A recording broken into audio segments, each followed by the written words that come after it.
Gold smuggling ಕೇಸ್ನಲ್ಲಿ ತಗಲಾಕೊಂಡಿರುವಂತ Ranya Rao case ಇದೆಯಲ್ಲ, ಅದು ದಿನಕ್ಕೊಂದು ಟ್ವಿಸ್ಟ್ ಸಿಗ್ತಾ ಇದೆ.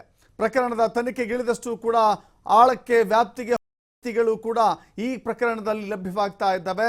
ತರುಣ್ ಹಾಗೂ ರನ್ಯಾ ಇಬ್ಬರು ನಂಬರ್ ಬಳಸಿದ್ರಲ್ಲ, ಅದು ಕೂಡ ದುಬೈನಲ್ಲಿ ಬಳಸಿದಂಥ ನಂಬರ್ಗಳು ಸೇಮ್ ಟು ಸೇಮ್ ಇದ್ದಾವೆ. ಕೊನೆಯ ನಂಬರ್ಗಳು ಇಬ್ಬರದ್ದು ಕೂಡ ಮ್ಯಾಚ್ ಆಗ್ತಾ ಇದೆ. ತರುಣ್ ರಾಜ್ ನಂಬರ್ ಹಾಗೂ ರನ್ಯಾ ಬಳಸಿದ್ದ ಮೊಬೈಲ್ ನಂಬರ್ ಈಗ ಪತ್ತೆಯಾಗಿದೆ. ಅವರಿಬ್ಬರ ನಂಬರ್ ಕೂಡ ಸಿಕ್ಕಿದೆ. ದುಬೈನಲ್ಲಿ ಬಳಸಿದ್ದ ನಂಬರ್ ಹೇಗೆ ಇತ್ತು ಅನ್ನೋದು ಕೂಡ ಸಿಗ್ತಾ ಇದೆ. ಜೊತೆಗೆ ಅವರೇ ಯಾವ ರೀತಿ ಸಂಪರ್ಕದಲ್ಲಿದ್ರು ಅನ್ನೋದು ಕೂಡ ಇಲ್ಲಿ ಗೊತ್ತಾಗ್ತಾ ಇದೆ. ರನ್ಯಾರಾವ್ ಗೋಲ್ಡ್ ಸ್ಮಗ್ಲಿಂಗ್ ಕೇಸ್ನಲ್ಲಿ ಟ್ವಿಸ್ಟ್ ಮೇಲೆ ಟ್ವಿಸ್ಟ್ ಸಿಗ್ತಾ ಇದೆ. ಹೇಳಿ ಕೇಳಿ ಆಕೆ ವಿದೇಶಗಳಿಂದ ದೊಡ್ಡ ಮಟ್ಟದ ಅಥವಾ ದೊಡ್ಡ ಮೊತ್ತದ ಚಿನ್ನವನ್ನು ಕದ್ದು ತಂದಿದ್ಲು. ಕದ್ದು ತರಬೇಕು ಅಂತ ಹೇಳಿದ್ರೆ ಸುಲಭ ಅಲ್ಲ. ಒಬ್ಬ ಒಂಟಿ ಹೆಣ್ಣು ಮಗಳು ಈ ಕೆಲಸವನ್ನು ಸಂಪೂರ್ಣವಾಗಿ ಅವಳೇ ಮಾಡಿದ್ದಾಳೆ ಅಂತ ಹೇಳಿದ್ರೆ ಅದು ಸಾಧ್ಯವೇ ಇಲ್ಲ ಅಂತ ತಿಳ್ಕೊಂಬಿಡಿ.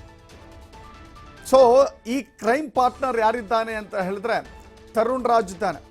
ತರುಣ್ ರಾಜ್ ಈ ರಾಜ್ಯದ ಒಬ್ಬ ಉದ್ಯಮಿಯ ಪುತ್ರ. ಅವರದ್ದು ಹೋಟೆಲ್ಸ್ಗಳಿದ್ದಾವೆ. ಇವರಿಬ್ಬರು ಕೂಡ ದುಬೈನಲ್ಲಿ ಒಟ್ಟಿಗೆ ಹೋಟೆಲ್ನಲ್ಲಿದ್ದರು. ಅಲ್ಲಿ ಬಳಸಿದ್ದಂಥ ನಂಬರ್ ಕೂಡ ಪತ್ತೆಯಾಗಿದೆ. ಆ ನಂಬರನ್ನು ಡಿಸ್ಪ್ಲೇ ಮಾಡ್ತಾ ಇದ್ದೀವಿ. ಕೆಲವಷ್ಟು ಬ್ಲಾಕ್ ಕೂಡ ಮಾಡಿದ್ದೇವೆ. ಯಾಕಂತ ಹೇಳಿದ್ರೆ ಕಂಪ್ಲೀಟ್ ನಂಬರನ್ನು ತೋರ್ಸೋಕ್ಕಾಗೋದಿಲ್ಲ. ನೋಡಿ, ಕೊನೆಯ ನಂಬರ್ 5707 ಇದೆಯಲ್ಲ, ಇದು ತರುಣ್ ರಾಜ್ದು. 5707 ಆಕೆದು ಕೂಡ. ರನ್ಯಾ ಬಳಸಿದ್ದಂಥ ನಂಬರ್ ಕೂಡ 5707. ತರುಣ್ ಮತ್ತು ರನ್ಯಾ ಕೊನೆಯ ನಂಬರ್ ಸೇಮ್ ಟು ಸೇಮ್ ಇದೆ.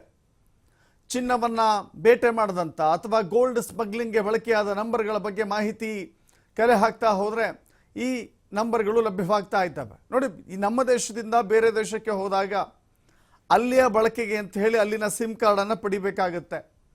ಆ ಸಿಮ್ ಕಾರ್ಡ್ ಆ ದೇಶದಲ್ಲಿ ಮಾತ್ರ ಬಳಕೆಗೆ ಸಿಗುತ್ತೆ. ಮತ್ತೆ ವಾಪಸ್ ಬರಬೇಕಾದ್ರೆ ಆ ಸಿಮ್ಮನ್ನು ಡಿಸ್ಟ್ರಾಯ್ ಮಾಡಬೇಕು ಅಥವಾ ರಿಟರ್ನ್ ಮಾಡಬೇಕು, ಹಿಂಗಿರುತ್ತೆ. ಸೊ ಹೀಗಾಗಿ ಅಲ್ಲಿ ದುಬೈನಲ್ಲಿ ಬಳಕೆಗೆ ಅಂತ ತೆಗೆದುಕೊಂಡಿದ್ದಂಥ ನಂಬರ್ ಅದು ಕೂಡ ತರುಣ್ UAE ನಂಬರ್ ಅಂತ ಇದೆ. UAE ನಂಬರ್ ಅಂತ ಕೂಡ ಇದೆ, ನೋಡ್ತಾ ಇದ್ದೀರಿ. ಎರಡು ನಂಬರ್ಗಳು ಲಭ್ಯವಾಗಿದ್ದಾವೆ. ಎರಡು ನಂಬರ್ಗಳು ಹೋಲಿಕೆ ಆಗ್ತಾ ಇದೆ. ಈ ಎರಡು ನಂಬರ್ಗಳ ಮಧ್ಯೆಯೇ ಅತಿ ಹೆಚ್ಚಾಗಿ ಸಂಭಾಷಣೆ ಆಗಿದೆ. ದುಬೈನಲ್ಲಿ ಆಕೆ ಚಿನ್ನವನ್ನು ಖರೀದಿ ಮಾಡಿದ್ದಾಳೆ. ಆ ಚಿನ್ನವನ್ನು ವಾಪಸ್ ಇಲ್ಲಿಗೆ ಬೆಂಗಳೂರಿಗೆ ತರಬೇಕು ಅಂದಾಗ ಕೂಡ ಸಂಪೂರ್ಣವಾದ ಸಹಕಾರವನ್ನು ತರುಣ್ ಕೊಟ್ಟಿದ್ದಾನೆ ಅಂತ ಹೇಳಿ ತನಿಖೆಯಲ್ಲಿ ಮಾಹಿತಿ ಸಿಗ್ತಾ ಇದೆ. ಹೀಗಾಗಿ ರನ್ಯಾ ಹಾಗೂ ತರುಣ್ ಇಬ್ಬರೂ ಕೂಡ DRI ಕಸ್ಟಡಿಯಲ್ಲಿದ್ದಾರೆ. DRI ಅವರನ್ನ ಕ್ಲಾಸ್ ತೆಗೆದುಕೊಳ್ತಾ ಇದೆ. ಪ್ರತಿನಿತ್ಯವೂ ಕೂಡ ಅವರ ತನಿಖೆ ಆಗ್ತಾ ಇದೆ. ತನಿಖೆಯ ವೇಳೆ ಅನೇಕ ಅಂಶಗಳು ಪತ್ತೆಯಾಗ್ತಾ ಇದ್ದಾವೆ. ಹುಡುಗಾಟ ಅಲ್ಲ. ನಮ್ಮ ಬೆಂಗಳೂರಿನಿಂದ ದುಬೈಗೆ ಹೋಗಿ ದುಬೈನಲ್ಲಿ ಒಂದು ದೊಡ್ಡ ಐಷಾರಾಮಿ ಹೋಟೆಲ್ನಲ್ಲಿ ಇದ್ದುಕೊಂಡು ಐಷಾರಾಮಿ ಹೋಟೆಲ್ನಲ್ಲಿ ತಂಗಿದ್ದು ಇಂಥ ನಂಬರ್ಗಳನ್ನು ಖರೀದಿ ಮಾಡಿ ಆ ನಂತರದಲ್ಲಿ ಅಲ್ಲಿನ ಗೋಲ್ಡ್ ಶಾಪ್ಗಳಿಗೆ ತೆರಳಿ ಗೋಲ್ಡನ್ನು ತೆಗೆದುಕೊಂಡು ಅಂದರೆ ಚಿನ್ನವನ್ನು ಖರೀದಿ ಮಾಡಿ ತರೋದಿದೆಯಲ್ಲ, ಹುಡುಗಾಟದ ಮಾತಲ್ಲ. ಆಕೆ ಅದರಲ್ಲಿ ಎಷ್ಟು ಎಕ್ಸ್ಪರ್ಟೈಸ್ ಆಗಿದ್ಲು ಅನ್ನೋದು ಕೂಡ ಗೊತ್ತಾಗುತ್ತೆ. ಎಷ್ಟು ಎಕ್ಸ್ಪರ್ಟ್ ಆಗಿದ್ಲು ಅಂತ ಕೂಡ ಗೊತ್ತಾಗುತ್ತೆ.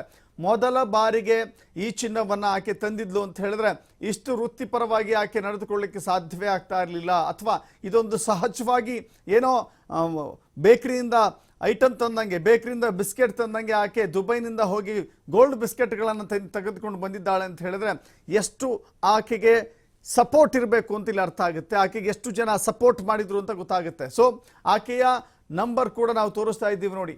ಸೊ ತರುಣ್ ರಾಜ್ ಮತ್ತು ರನ್ಯಾ ಇಬ್ಬರೂ ಕೂಡ ಇದರಲ್ಲಿ ಎಷ್ಟು ಪಾತ್ರ ವಹಿಸಿದ್ದಾರೆ ಅನ್ನೋದು ಕೂಡ ಬಹಿರಂಗವಾಗ್ತಾ ಇದೆ. ಪೊಲೀಸರ ತನಿಖೆಯ ವೇಳೆ, CBIನ ತನಿಖೆಯ ವೇಳೆ, ಜೊತೆಗೆ DRI ತನಿಖೆಯ ವೇಳೆ ಅನೇಕ ಅಂಶಗಳು ಬೆಳಕಿಗೆ ಬರ್ತಾ ಇದ್ದಾವೆ. ಅದರಲ್ಲಿ ಈ ನಂಬರ್ ಕೂಡ.